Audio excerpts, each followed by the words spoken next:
कभी कभी जीवन की राहें हमें ऐसे मोड़ पर ले आती हैं, जहां से वापसी नामुमकिन हो जाती है। यह कहानी है पायल की, एक बहादुर लड़की जो वाइल्ड लाइफ फोटोग्राफर थी। कैमरा उसके हाथ में जैसे कोई जादुई छड़ी था, जो जंगल की रहस्यमय दुनिया को कैद कर लेता। लेकिन एक दिन उसका जुनून उसे उस अंधेरी सच्चाई तक ले गया, जिसका उसने कभी सपना भी नहीं देखा था।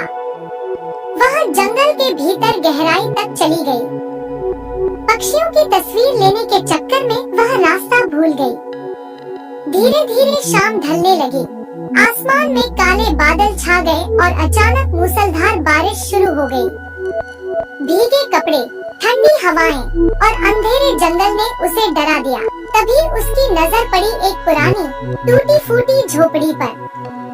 पायल झोपड़ी में घुस गई। अंदर केवल एक पुरानी चारपाई और धूल से ढकी हुई एक बोतल रखी थी।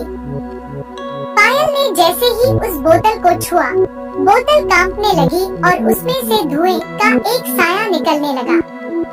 कुछ ही पलों में वह धुआं एक विशाल जिन्न में बदल गया। पायल डर से कांप उठी, लेकिन जिन्न ने उसे शांत किया और कहा, मैं सदियों से इस बोतल में कैद हूँ। अब मैं तुम्हें 2 इच्छाएं पूरी करके दूंगा, लेकिन तीसरी इच्छा मेरी होगी, और अगर तुमने उसे पूरा नहीं किया तो तुम्हारी जान चली जाएगी। पायल ने पहली इच्छा में आग मांगी ताकि ठंड से बच सके। झोपड़ी में तुरंत आग जल उठी और उसने राहत की सांस ली। दूसरी इच्छा में उसने अपनी माँ से मिलने की चाह जताई। जिन्न ने ताली बजाई और उसकी माँ उसके सामने खड़ी हो गई। पायल खुशी से फूट फूट कर रो पड़ी, लेकिन यह मुलाकात सिर्फ 1 घंटे की थी।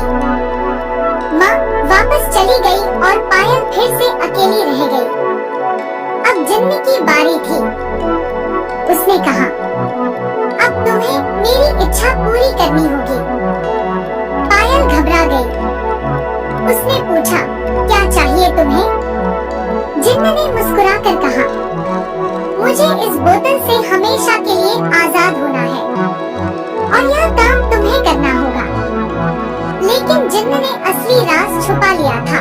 असल में जो भी इंसान जिन्न को आजाद करता, उसकी आत्मा उसी बोतल में कैद हो जाती और जिन्न इंसान बन जाता। पायल ने सोचा वह सही काम कर रही है। उसने जिन्न की मदद कर दी। अगले ही पल जिन्न इंसान बन गया और पायल की आत्मा उसी बोतल में कैद हो गई। आज भी वह बोतल जंगल की गहराई में पड़ी है।